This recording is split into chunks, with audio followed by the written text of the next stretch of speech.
Hello and welcome to Everyday Petrolhead. I'm your host Terrence Anderson and welcome to my channel. We had a crisis. Well, not really a crisis, more so some issues that came up.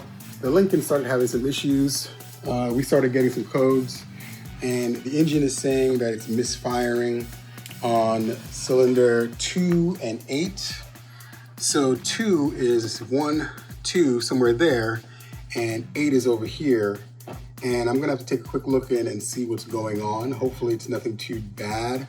My wife was driving it home from going to the store real quick and it was just kind of problematic. And luckily the order from AutoZone for some spark plugs came in. Now, most likely it is the spark plugs. If it's not the spark plugs, it's the coils. The Intech 32 valve V8 has coil packs versus a distributor. And the coils are moderately reasonably priced. It's not too crazy expensive. Since we don't plan on keeping this car much longer, I'm not gonna buy the high-end ones, there's no point. Because why am I gonna dump money into something I'm gonna sell for somebody else? That doesn't make sense. But I figured, why not go ahead and try with the spark plugs first? And that's usually the first place you wanna start when you have a car misfiring, because you never know, it could be as simple as the spark plugs are just done. Car has a little over 100,000 miles on the clock, and I'm pretty sure the first owner never changed the spark plugs. I would not be surprised if that was the case. So it's worth a shot to start there.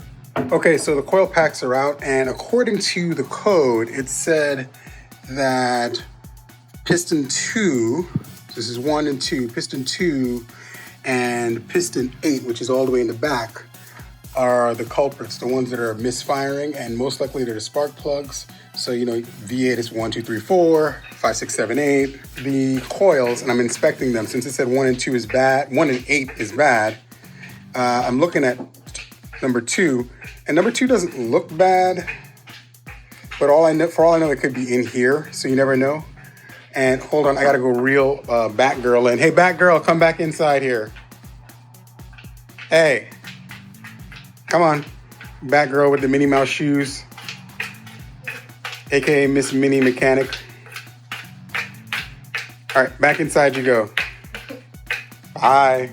So I'm not sure if the coil pack is the problem. Same thing over here with number 8. And what I thought was interesting was when I was looking at these, this is 5, 6, 7, and 8. They're like basically all different ones.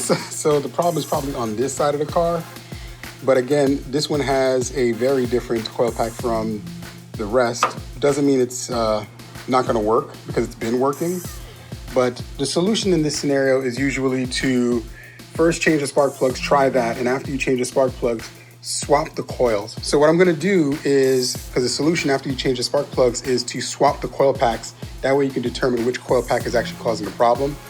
So I'm gonna put 8 where 5 is, and I'm gonna put 2 where 1 is, mainly so that my life is easier later.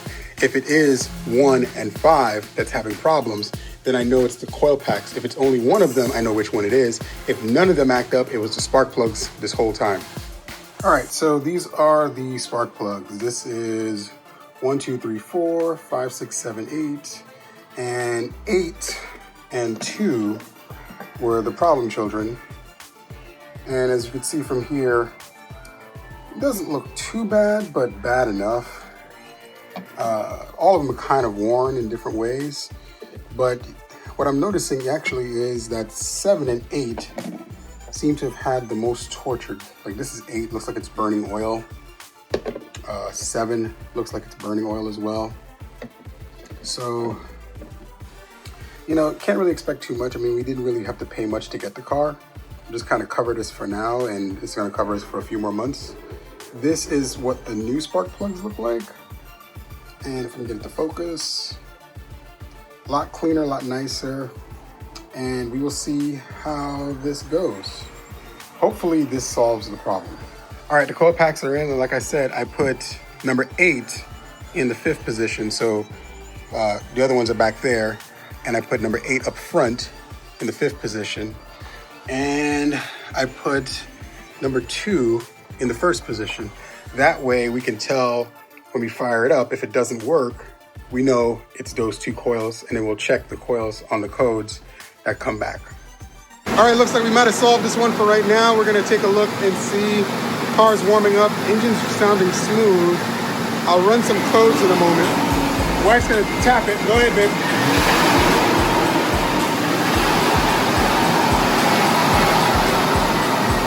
Sounds good.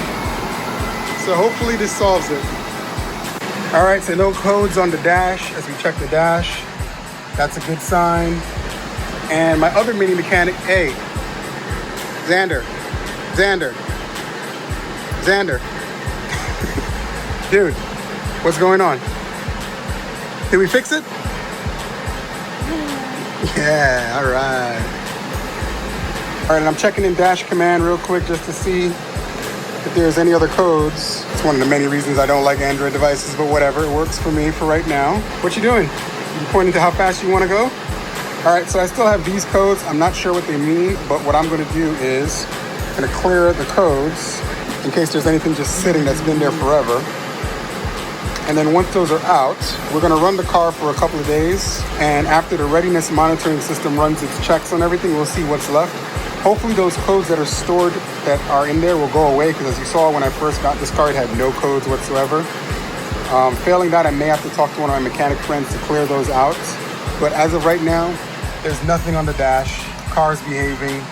And in all honesty, it's doing pretty good. 124,000 miles. And we'll keep it for now and we'll go from there. So if you like what I've been talking about, like, share, and subscribe, and join me next time on Everyday Petrolhead. And I appreciate you guys hanging in there and waiting for us to come back to videos again. Thanks.